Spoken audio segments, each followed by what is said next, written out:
Bonjour et bienvenue à l'émission L'Urbain. Aujourd'hui, nous allons rencontrer Mme Maryse Gingras du Mont-Glisson qui va nous expliquer comment nous allons skier cet hiver et quelles seront les nouveautés pour 2020-2021. Bonne émission.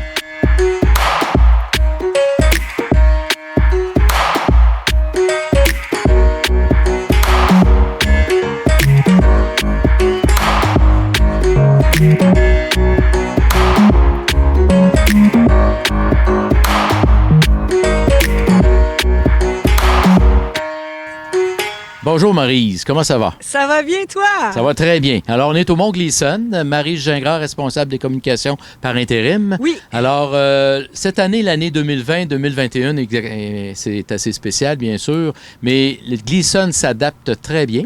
Et pourrais-tu nous expliquer un petit peu comment nous allons faire du ski cet hiver?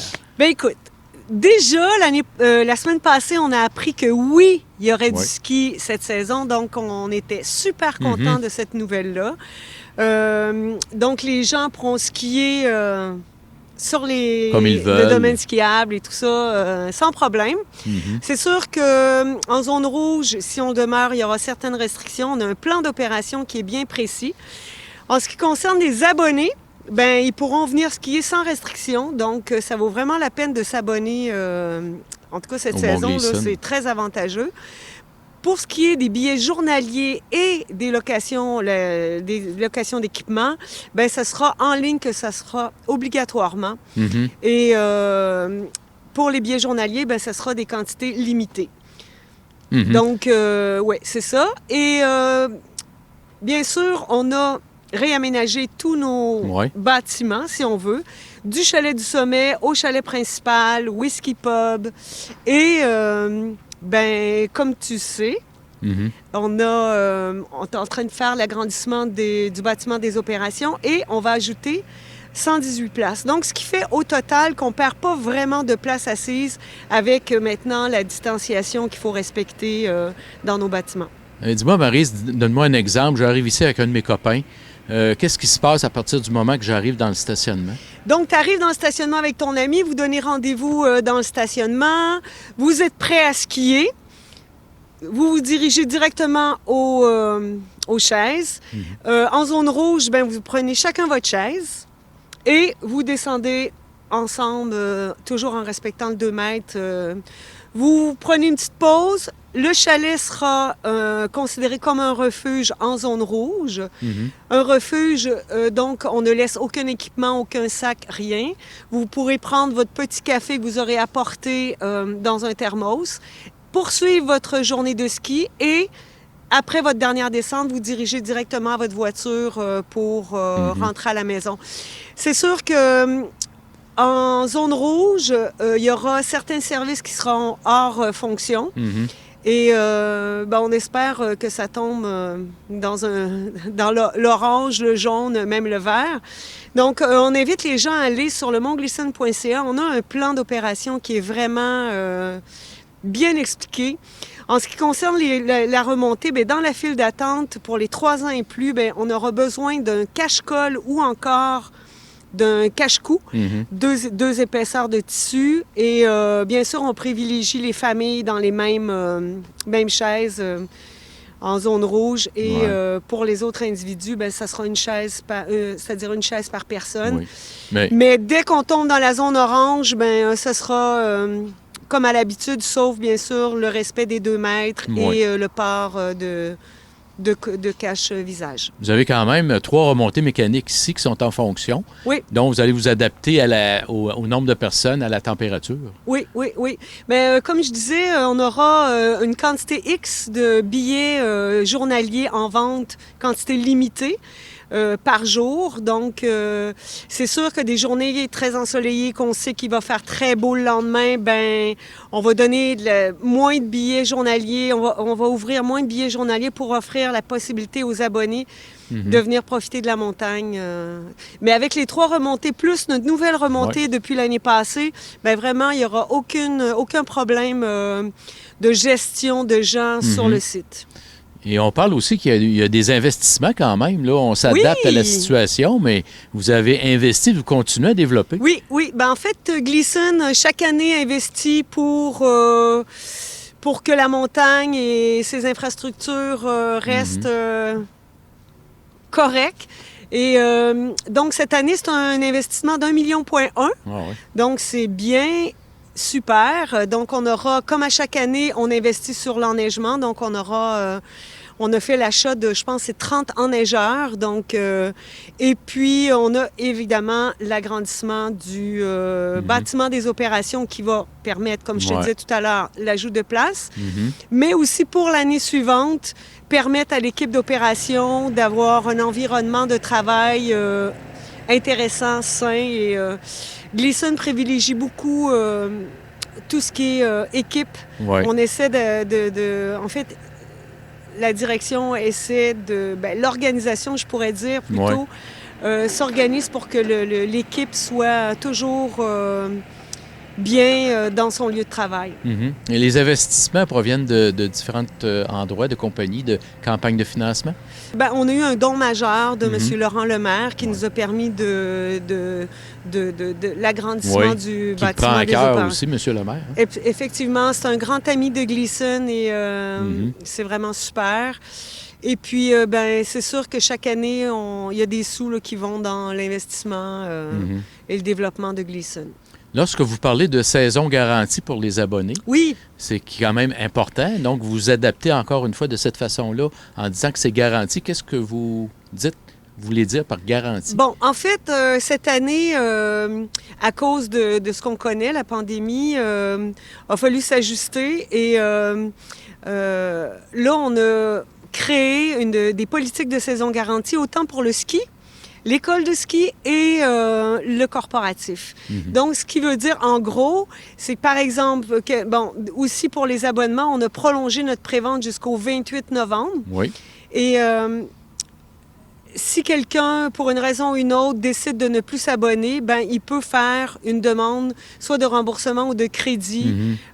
Donc, c'est ce qu'on veut dire pour la politique de saison garantie. Donc, il y a le temps d'y réfléchir là, jusqu'à la fin novembre. Puis comme je disais tout à l'heure, c'est très avantageux de s'abonner si on veut vraiment jouer dehors cet hiver, autant dans les sentiers de raquettes, randonnée alpine, ski. C'est très avantageux de s'abonner justement pour... les restrictions qui ne seront pas là pour les abonnés. Là.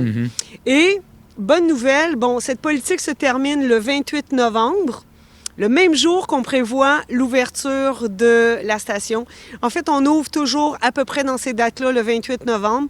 L'enneigement va commencer très bientôt, donc on a l'équipe d'enneigement là, qui sont déjà en place en train d'installer les perches et d'installer le système d'enneigement. Et quand ça va partir, on va l'annoncer haut et fort. D'accord. Mais vous avez quand même, vous avez d'autres activités. Là. Il y a le ski alpin, mais il va y avoir aussi, vous maintenez la raquette, vous maintenez les autres, la glissade, etc. La glissade, en fait, le plan d'opération a été... en fait, le protocole, si on veut, le plan d'opération a été déposé par la santé publique et on est en train de l'étudier en ce qui concerne les glissades. On n'a pas déterminé encore, on prend le temps là, de bien regarder tout ça, tout l'ensemble. L'ensemble de ça. Donc, on va vous tenir au courant, le public, en ce qui concerne la super zone de glissade, le tube. Donc, des lieux pour se réchauffer, des lieux, des activités, donc il ne manquera pas de neige non plus, avec l'enneigement. Ah ben non, il manque jamais de neige parce que depuis quelques années, on prend l'eau à la rivière des Pins. Donc, on n'a plus de problème d'approvisionnement d'eau. Donc, on a, dès que les canons partent, les perches partent, nous, on peut se dire, là, 1 mois après, 3 semaines après, là, pouf, on peut commencer à ouvrir graduellement le domaine skiable. Puis, on a hâte. On a vraiment hâte parce que... à un moment donné, bouger, ça fait du bien au cerveau aussi pour la santé mentale de dire, on prend l'air. Puis, comme je te disais tout à l'heure, la prévente se poursuit jusqu'au 28 novembre et c'est très avantageux parce qu'on a presque 30 % de rabais sur les abonnements, donc c'est intéressant. Oui. Puis votre équipe fonctionne beaucoup, là. C'est pas parce qu'on est en pandémie que c'est arrêté. Les gens travaillent, les communications, l'entretien des pistes. On voit des gens travailler. Actuellement, votre équipe est sur pied, là. En fait, nous, on prend 1 mois de vacances l'été, mais après ça, là, c'est go, go, go. Le monde pense qu'on est en vacances l'été, puis hors saison. Mais non, on planifie la saison, on prévoit la saison. On a beaucoup de boulot, mais c'est tellement le fun de, justement, planifier des saisons qui sont jamais pareilles de saison en saison. On a toujours... on est confronté à des réalités, température, tout ça. Mais non, on est vraiment content. On est aussi en période d'embauche présentement. Ouais. Donc, les gens qui sont intéressés à venir travailler à la montagne, Grand Air, on a plusieurs départements. Encore là, sur le montglisson.ca, il y a un volet emploi. Alors, en conclusion, Maryse, avec tous ces ajustements, cette pandémie, vous vous adaptez. Qu'est-ce qu'on pourrait dire comme message à nos abonnés, à nos gens? En fait, il va y avoir du ski. On est content. Dès le 28, en fait, si tout se passe comme prévu, les remontées seront en opération. On invite les gens à s'abonner avant le 28 novembre pour profiter des rabais. Ouais. Et puis... franchement, là, moi, ça commence à me fourmiller dans les jambes. On a hâte au ski. On aura sûrement une saison très différente, mais on aura une belle saison de ski avec autant de bonne humeur et de plaisir qu'à l'habitude. Et aussi grâce à tous les partenaires qui nous appuient saison après saison. Et cette saison, plus particulièrement, ben, on les remercie, y compris M.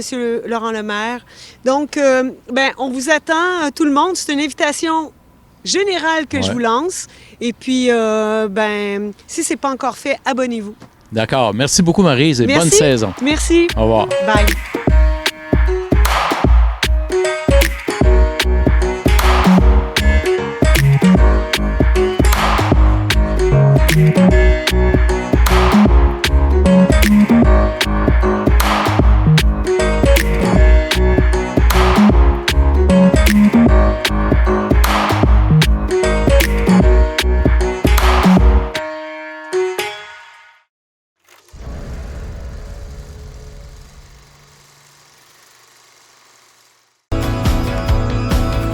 L'apparition des télévisions communautaires autonomes coïncide avec l'implantation des câbles distributeurs au Québec.